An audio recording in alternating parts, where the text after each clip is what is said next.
So in any case, actually, I think, Phil, this might be your first appearance on the Non-Prophets. Indeed it is. Yeah, I think because it is, you yes. stop by and appear I would know. at least once a year. Yeah, that's right. For the Atheist Experience, but we're happy to have you on multiple shows. My pleasure. You know, welcome back to Austin and to the ACA. How you doing? I am having a great time. I actually was supposed to come February, but they canceled all the flights because it was too cold to fly a plane. Oh. It's seriously cold when it's too cold to fly a plane. I think it was minus 50. Yeah, Jeez. Okay. Yeah. For I can see Texans, that. that sounds really bad. For 60 I can't even degrees. think about Yeah, what that would be like here. you guys don't even like positive 50. Think of Yeah. 100 degrees colder than that. What's the wind chill factor on an airplane flying through the air that's minus 50? The whole state would shut Frozen. down. Yeah.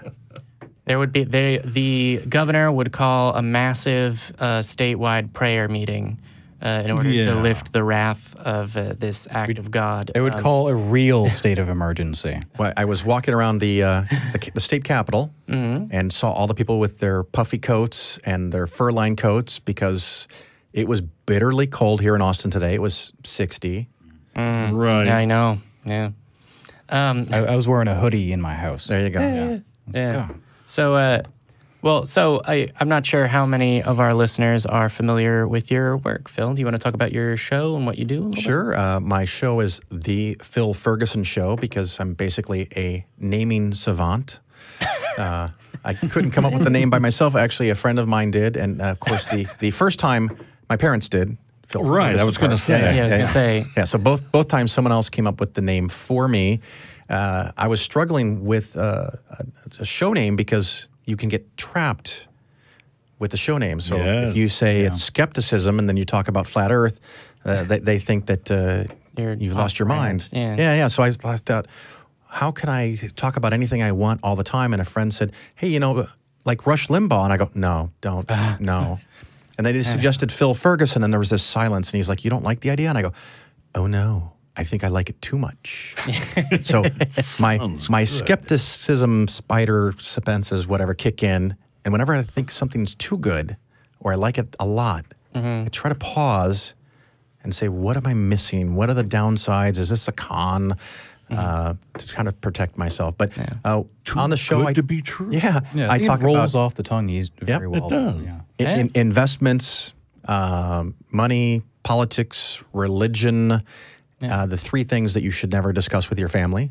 So it's kind of hitting all three cylinders there and with that engine. But I often give information about how to invest, how not to get. I can swear on the show, right? Yeah. How not to get fucked by investments, annuities and things. And then sometimes I'll break down how a sales pitch might be made about a certain investment product. And then I go through the mathematics of how it actually works and how you don't get what you were promised. Yeah. Plus, you can alliterate the hell out of that title. That's right. That's right. And if you want to see the website, it's polarisfinancialplanning.com. That is there to give people the really pathetic assurance that they've done their due diligence. Because sometimes people will call me and say, I was thinking about hiring you, but I had to do my due diligence, and I wanted to go see if you had a website. And oh, look, there it is. It's a website. It's lame as fudge, but there's a website. And, of course, the podcast, The Phil Ferguson Show, is on any and all popular platforms, including iTunes, Spreaker, Stitcher, Blogger, whatever. All right. Blogger? No, that's Reacher, Itcher. Yeah, all those. There's hundreds and hundreds that have the show, and they send me little data. Yeah. And I know I put ads in the show, which I'm still conflicted about, and I get like a couple pennies every time people listen. Well, hey, you know, that's good financial advice. Save every penny you can. That's right.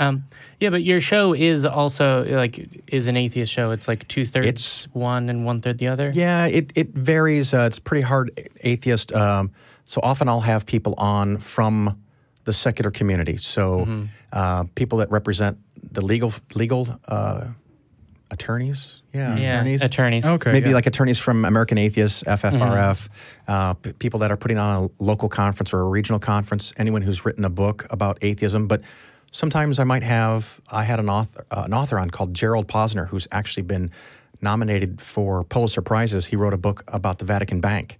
And so we talked for an hour Cool. So that was mostly that whole show was talking about, he spent 4 years of researching the history of the Vatican Bank and how it really basically is a global money laundering system, allegedly. Right. Allegedly. What? A part of the Catholic Church? If I'm not mistaken, I think the first These are our podcast that I surprise heard faces. you on was Seth Andrews, right? You were talking about Bitcoin? Yeah. Yeah. I did accidentally, I don't know if you guys want more story about the Bitcoin, but I had been thinking about it because a year and a few months ago, someone on my Facebook wall said that I should invest Bitcoins for all of my clients because Polaris Financial Planning, I do investments and help people plan for retirement. And they said that I should put 10% of all my clients' money in Bitcoins. And I thought that sounded ludicrous, but up to then I could just kind of ignored Bitcoin. I knew it existed, but didn't really understand it. And so I started researching Bitcoin on YouTube, which apparently is not the best way to research anything. No way. Please hear the air quotes. Yeah. So I learned about the Rothschilds and a whole bunch of other things, and the flat Earth and the lizard men. And I almost was expecting people that were telling me about Bitcoin to put on aluminum foil hats, but no one did. And I decided that wasn't the best way. So I did more and more research. And right before Christmas on December 21st, which happened to be 4 days after the peak of Bitcoin, I did a double episode. I did one episode was over an hour explaining what Bitcoin is and how it works. And then the second episode was over an hour of why it can't work. Not that I'm saying it was overpriced. I flat out said it cannot succeed. It cannot work. And I laid out my rationale and reasons for that. And I got the most hate mail of any show I ever did. And I would get the emails that'd be like, everything you said was wrong. And I was like, I talked for 2.5 hours. Everything was wrong? God damn it, I'm fucking gifted. Every single thing. Every single thing, even your name. Yeah, and I said, I can't respond to everything. Can you tell me one thing that I had wrong? And they would not respond any further. And of course, now in hindsight, I had the luxury of Bitcoin going from 20,000 to 3,000 or 4,000 now. So if you want to top that, you should do a show shit talking Jordan Peterson. Not worth my time. Yeah, I think there would be some overlap. Yeah. I don't know. I mean, well, okay. There's a lot of topics I could really get in trouble. The other one that I often call my Facebook friends is 9/11. So, I have real heartburn for people that think there's some conspiracy behind the genuine conspiracy, which was people from Saudi Arabia taking down. But when they get into all this weird stuff and thermite, I have zero tolerance for that on my Facebook wall. They carefully made it look exactly like a controlled demolition to hide the fact that it was a controlled demolition. What? Wouldn't it have been easier to... Hydrocarbons don't burn that hot. Yeah, and it's not hot enough to melt steel.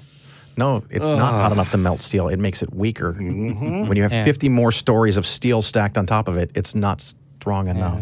But I take that skepticism and apply it to investments and finance and basically tell people ideas of how to invest and how not to get ripped off. And no one else is doing that.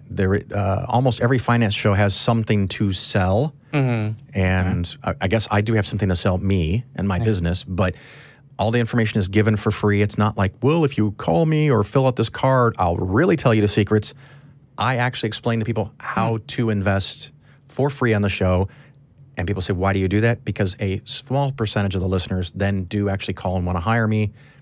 So I do make money on it. No desire to hide that, but the information is all free. So if you have any interest in investing or how money works or how investments work, you can check out The Phil Ferguson Show. Yeah. All right, yeah. Yeah. Well, that can you help me with my taxes? I haven't done it. I cannot. Well, actually, I can. I can help you with your taxes. Hire a qualified professional. Okay. There you go. That's the top drawer of my help with taxes. Free advice. Yeah. Okay. I remember I was in a conference once and people were asking me investment questions. And someone came up to me in the bar. It was late at night at this conference. And they said, you ever heard the saying, you should never give free advice? And I said, apparently you haven't. Oh, zing. All right. Yeah, I'm looking forward to having you on the shows on Sunday, the call-in ones with those. I'm going to try as long as you fuckers don't get me sick. We got flu going around or something into this place. I already had it. I'm good. Is it back? I thought we were done with that. Well, a certain person that was here on Sunday, I'm not going to say his name, Matt Dillahunty, got sick. Matt. So it's going around. Good fun. I feel like segue into... There are so many people around here who are so pro-vaccine, and yet my dumbass forgot to get vaccinated. That's exactly what I was going to say, is, sidle into vaccines. Although you mentioned conferences. Are you going to be at American Atheist this year? I will be at American Atheist, and thank you. I don't know if you intended for me to segue into this next part, but because of my podcast and some listeners that donated very generously, the Phil Ferguson Show was able to raise $7,500 Wow. Right. for the American Atheist organization to give travel grants to students. So cool. The students have to pay I think it's $25 or $50 for the conference admission for the student rate, because I didn't want it to be free, because I didn't want someone to get a free vacation out of it. So you had to at least pay for the student rate. Right. Yeah, but the travel. But if students apply, and it's still doable, it's early April, but you can get comp rooms, you can get money to cover your fuel and driving expenses. And the whole idea, my fantasy is with that $7,500, that maybe an extra 100, maybe 150 students could come to a conference and hear positive reinforcement, know that they're not the weird ones. They're the ones that are thinking rationally and skeptically, because I'm not really getting old, but there's a lot of people who are old, and we need young people, really young people, to be involved. So if 100 or 200 students get to go to this conference that couldn't have afforded it otherwise, I consider that to be one of the best investments I can make. It increases the chances that someone can take up the mantle. That's right. Yes. Yeah. I certainly believe the children are our future. Children. I can't sing, so don't even start. We think me neither. This panel thinks way too much alike. We're going to agree on everything. I'll argue just for fuck's sake. Yeah. Excellent. Oh, by the way, I might swear. You've been warned. You've been warned. You're going to use some of those naughty words? Goddamn it.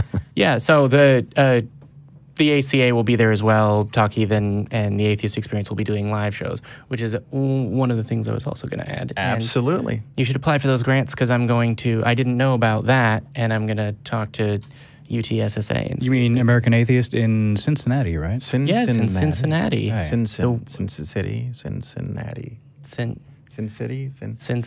That one up there in the north and west in the country. Right across the river from the Creation Museum and the Ark.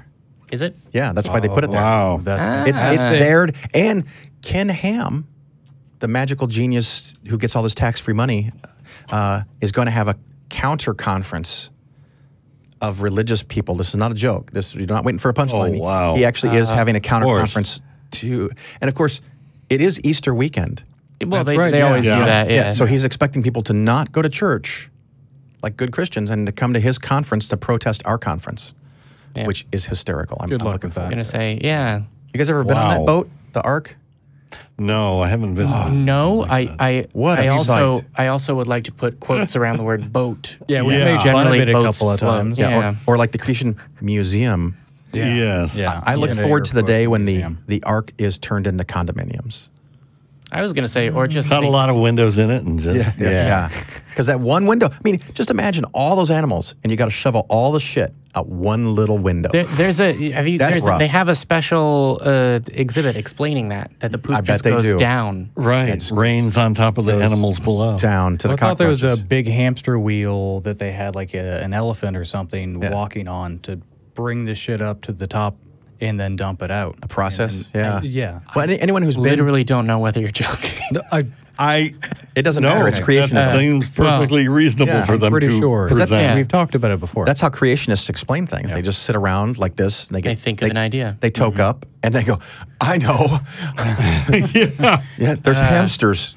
But if you've ever been to a zoo, if you've ever been to a zoo and walked by the elephant area, the smells that sometimes come off. Now imagine that 1,000-fold inside of a contained space. I can't. And you're stuck there with your family. You must like the smell days. of ammonia. Carbon monoxide poisoning. It rained for 40 days. They were on the boat for like a year. Yeah. Because they had to wait for the water to drain back inside the hollow earth. Hollow earth. That's where the water goes. It's not goes. hollow. There's just a lot of water. Giant caves that God opens. Whatever. Hollow earth.